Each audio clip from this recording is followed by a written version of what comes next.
اعوذ باللہ من الشیطان الرجیم بسم اللہ الرحمن الرحیم الحمد للہ رب العالمین الصلاۃ والسلام علی اشرف الانبیاء والمرسلین وعلی اہل بیتہ الطیبین الطاہرین المعصومین ولعنۃ اللہ علی اعدائہم اجمعین اما بعد اعوذ باللہ من الشیطان الرجیم بسم اللہ الرحمن الرحیم۔ مومنین کرام، جیسا کہ آپ جانتے ہیں کہ محرم الحرام میں چند ہی روز باقی ہیں، تو اس حوالے سے پورے عالم اسلام میں ہر طرف اس محرم الحرام کے مہینے کی تیاریاں مومنین پورے جوش و خروش اور پوری عقیدت اور احترام کے ساتھ کرتے ہیں، لیکن انتہائی افسوس کے ساتھ ہمارے اس معاشرے میں بعض ایسی چیزیں رائج ہو چکی ہیں جن کے بارے میں بعض اوقات تو ایسا ہوتا ہے کہ ہمیں سوچ کر بھی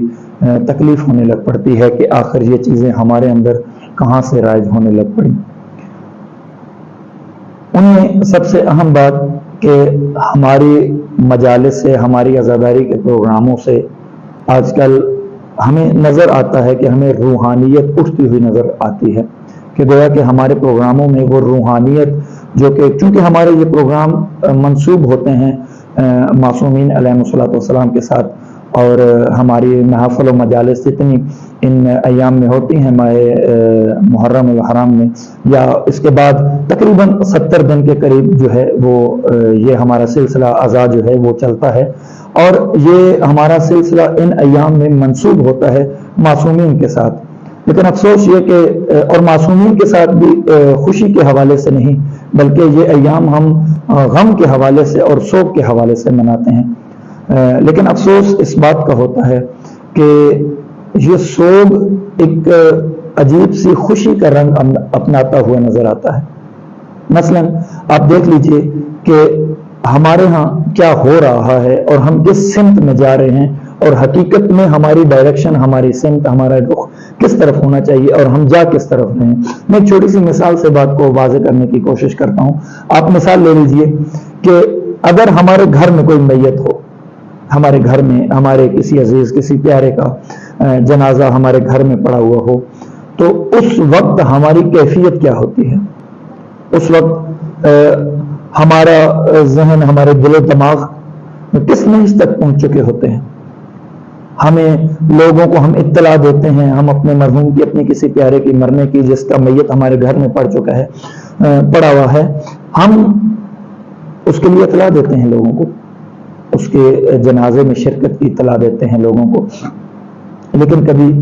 ایسا نہیں ہوتا کہ ہم نے جن لوگوں کو اطلاع دی ہو کہ جو لوگ ہمارے پرسے میں شریک ہوں، ہمارے ساتھ آئیں، جو میت ہمارے گھر میں پڑا ہوا ہے اس کے ساتھ ہمارے غم میں برابر کے شریک ہوں، کبھی ایسا نہیں ہوا کہ لوگ ہمارے گھر آئے ہوں اور آتے ہی انہوں نے ہم سے بالفرض پہلا سوال یہ کیا ہو کہ اے، جب ہم مرحوم کے جنازے کو دفن کر لیں گے تو آپ ہمیں کھانے میں کیا کھلائیں گے؟ کبھی کسی نے ہم سے یہ نہیں پوچھا،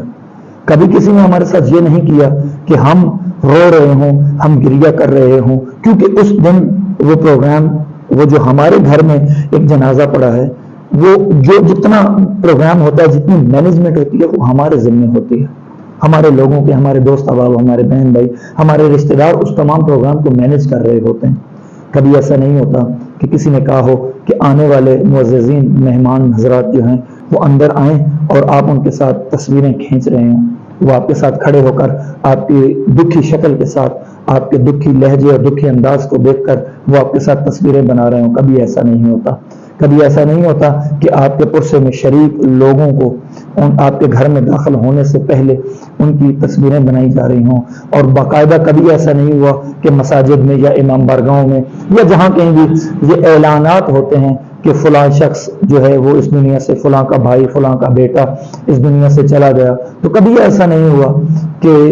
اس اعلان کے ساتھ یہ بھی کہا جا رہا ہو کہ آپ جنازے میں شرکت کیجئے گا، جنازے کے بعد بہترین کھانے کا انتظام ہوگا۔ ایسا کبھی بھی نہیں ہوتا۔ نہ ہم اپنے آنے والے معزز مہمانوں کے ساتھ جو ہمیں پرسہ دینے کے لیے شریک ہوتے ہیں، ہم ان کے ساتھ کبھی بھی تصویریں نہیں بنواتے، ہم انہیں کبھی بھی کھانے کا مینیو ڈش آفر نہیں کرتے، ہم کبھی بھی جنازے کے اعلان میں یہ اعلان نہیں کرتے کہ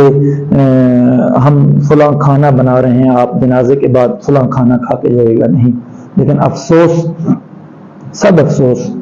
کہ امام حسین علیہ السلام کے پرسے پر، امام حسین علیہ السلام کی مجلس پر، جہاں پر امام حسین علیہ السلام کے مصائب بیان کیے جا رہے ہوتے ہیں، ان کی اولاد کے مصائب بیان کیے جا رہے ہوتے ہیں، ان کی بہنوں کے مصائب بیان کیے جا رہے ہوتے ہیں، ان کی بیٹیوں کے مصائب بیان کیے جا رہے ہوتے ہیں۔ بڑے افسوس کی بات ہے کہ وہاں جب ہم اشتہار پلان کرتے ہیں، جب ہم اشتہار کی ترتیب دیتے ہیں، تو اس اشتہار کی ترتیب میں ہمیں یہ لکھنا پڑتا ہے کہ لنگر کا معقول انتظام ہوگا۔ مجھے افسوس ہے کہ ہمیں لوگوں کو بذریعہ لنگر اپنے پاس بلانا پڑتا ہے، ہمیں یہ لکھنا پڑتا ہے کہ لنگر کا معقول انتظام ہوگا۔ پھر بات یہاں پر ختم نہیں ہوتی، پھر جو ہی ہم جن جن لوگوں کو دعوت دیتے ہیں اس مجلس اعظام میں شرکت کے لیے، وہ مجلس کے جس میں امام حسین علیہ السلام اور ان کی اولاد کے مصائب بیان کیے جا رہے ہوتے ہیں، اس مجلس میں آنے والے، چاہے وہ خطباء ہوں، چاہے وہ معزز مہمان ہوں، جب وہ آتے ہیں تو ہم ان کے آنے پر ان کے ساتھ کھڑے ہو کر تصویریں کھینچوانا فخر محسوس کرتے ہیں۔ افسوس اس بات کا ہے کہ ہم امام حسین علیہ السلام کی اس مجلس کو، امام حسین علیہ السلام کی اس عزاداری کو ہم اپنے گھر میں پڑے ہوئے ایک عام میت کے برابر بھی احترام نہیں دیتے، کہ ہم امام حسین علیہ السلام تو اس سے کہیں زیادہ ڈیزرو کرتے ہیں، اس سے کہیں بلند مقام ہے امام علیہ السلام کا، ہم ایسا نہیں کرتے۔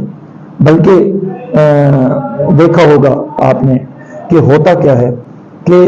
باقاعدہ طور پر محرم الحرام سے پہلے لوگ سیاہ لباس کا بندوبست کرتے ہیں، بلکہ آج کل تو آپ نے دیکھا ہوگا کہ مارکیٹس میں لوگ نئے نئے سیاہ لباس کے ڈیزائن اور ان پر نئی نئی آفرز، اور محرم سے پہلے محرم آفر اور فلاں آفر اور محرم ڈیزائن اور فلاں، مطلب افسوس ہے اس بات کا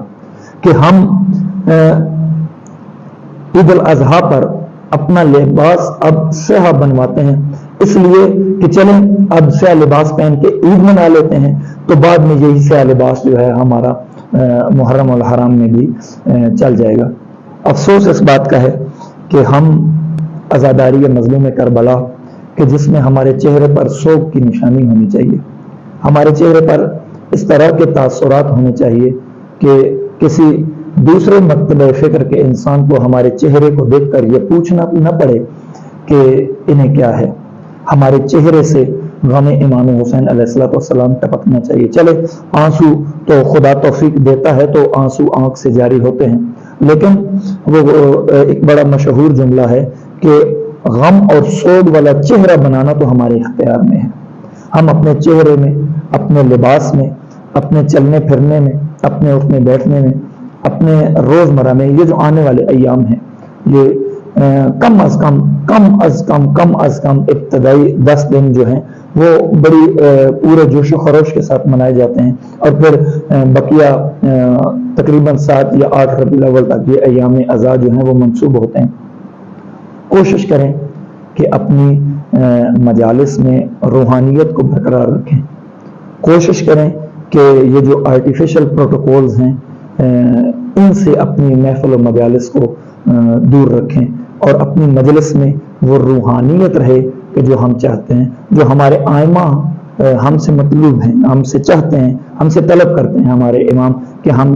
یہ اس طرح کی ہماری محفل و مجالس کو ہونا چاہیے کہ جس میں ان کے امر کو زندہ کیا جائے، معصومین کے امر کو زندہ کیا جائے۔ کوشش کریں اپنے مجالس، اپنے شب و روز آنے والے ایام میں ایسے ہوں کہ ہمارے چہرے کو دیکھ کر، ہماری حالت کو دیکھ کر کسی کو یہ نہ پوچھنا پڑے کہ آپ کو کیا ہوا ہے، اسے ہمیں دیکھ کر اس بات کا اندازہ ہو جائے کہ یقیناً اس شخص کا کوئی بہت بڑا نقصان ہوا ہے۔ والحمدللہ رب العالمین۔ السلام علیکم ورحمۃ اللہ وبرکاتہ۔